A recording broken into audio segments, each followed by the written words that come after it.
नमः। ओं नमः शिवाय। वागर्धाविव संपृक्तो वागर्ध प्रतिपत्तये जगतः पितरौ वंदे पार्वती परमेश्वरौ। మీరు చూస్తున్నది గౌరీపట్టణం శివాలయం. మీరు అందరూ కొత్తగా కనబడి హైవే నుంచి కొత్తగా కనబడుతుంది కొత్త గుడి అనుకుంటూ ఈ దేవాలయాన్ని సందర్శించడానికి వస్తున్నారు. కానీ ఇది కొత్త దేవాలయం కాదు, అతి పురాతనమైన దేవాలయం. పార్వతీదేవి స్వయంగా భూలోకాన్ని వేంచేసి పార్వతీదేవి తన స్వహస్తాలతో ఇట్టి ప్రదేశంలో ఆ యొక్క కోటోలింగాన్ని ప్రతిష్ఠించడం జరిగింది. అమ్మవారు ప్రతిష్ఠించిన ప్రదేశం కనుకనే ఈ ఊరు గౌరీపట్టణం అమ్మవారి పేరుతో గౌరీపట్టణంగా విరాజిల్లింది. అనంతరం స్వామివారు కోటోలింగం కనుక కోటోలింగాన్ని మహాలింగముగా పిలుచుకొని గౌరీ సమేత మహాలింగేశ్వర స్వామిగా ఇట్టి ప్రదేశంలో స్వామివారు ఎప్పటి నుంచో పూజలు అందుకుంటూ ఉన్నారు.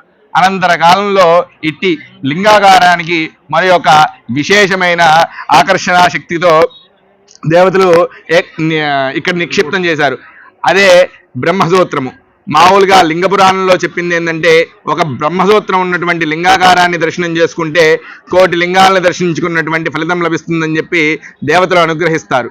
ఆ యొక్క కోటి లింగాల ఫలితంతో పాటుగా ఇక్కడ లింగాకారాన్ని బ్రహ్మసూత్రంతో ఉన్నటువంటి శివలింగాకారాన్ని దర్శనం చేసుకుంటే కోటి లింగాల్లో కోటోలింగము, అదిగా బ్రహ్మసూత్రం ఉన్నటువంటి కోటి లింగాల దర్శనముతో ఈ యొక్క స్వామివారి యొక్క విశేష ఫలితము యొక్క దర్శనం వల్ల లభిస్తూ ఉంది భక్తులకి.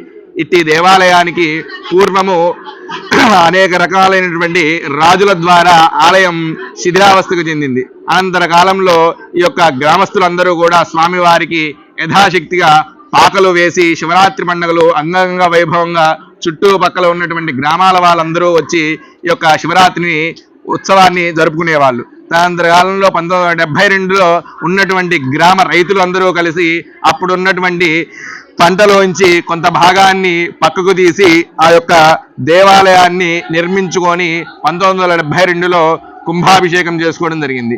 1972 అనగా ఇప్పటికి 50 సంవత్సరాలు పూర్తయింది. ఈ యొక్క 50 సంవత్సరాలు పూర్తయిన తర్వాత ఆ యొక్క దేవాలయం యొక్క ప్రాణము జీవం కోల్పోయి కొద్దిగా శిథిలావస్థకు చెందడం జరిగింది. ఆ యొక్క పాతగుడి నీళ్లు గారడం, కొద్దిగా మొక్కలు మొలవడం, శిథిలావస్థకు చేరేసరికి ఊళ్ళో ఉన్నటువంటి గ్రామ పెద్దలందరూ కూడా మళ్ళీ ఈ యొక్క దేవాలయాన్ని పునర్నిర్మించాలని చెప్పి సంకల్పించారు. ఇట్టి సంకల్పాన్ని చాలామంది ముందుకు తీసుకురావటం, కానీ ఎవరూ ముందుండి నడిపించలేని స్థితిలో ఈ యొక్క దేవాలయం వెనక్కి పోవటం అలా జరుగుతూ ఉన్న క్రమంలో ఈ యొక్క దేవాలయాన్ని ఆండ్రూ శ్రీనివాసరావు గారు, బాబీ గారు, ఆండ్రూ రమేష్ గారు కలిసి మేము ముందుంటాము, ఈ యొక్క దేవాలయాన్ని పూర్తి చేస్తాము అని చెప్పన్నారు. ఆండ్రూ బాబీ గారు, మీరు ఇవ్వదలుచుకున్నటువంటి ఇవ్వండి, మిగతా ఏదైనా వస్తే పైన మేము చూసుకుంటామని చెప్పి మాట ఇవ్వడంతో గ్రామస్తులందరూ కూడా ముందుకు వచ్చి ఈ యొక్క దేవాలయాన్ని పునర్నిర్మించడం ప్రారంభించుకొని 3 సంవత్సరాలు పూర్తి చేసుకున్న తర్వాత కుంభాభిషేక ముహూర్తానికి వేచి చూస్తున్నారు.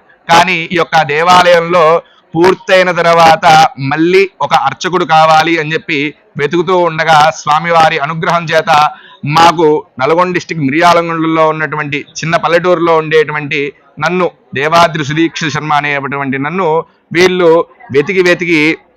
వెతుకులాటలో ఉండగా నాకే స్వామివారు పిలిచినట్టుగా అనిపించి ఈ దేవాలయాన్ని సందర్శించిన తర్వాత ఈ యొక్క గ్రామస్తులకి, ఈ యొక్క కమిటీ వారికి నేను నచ్చటంతో ఈ యొక్క దేవాలయానికి ప్రధాన అర్చకుడిగా నన్ను నియమించడం జరిగింది.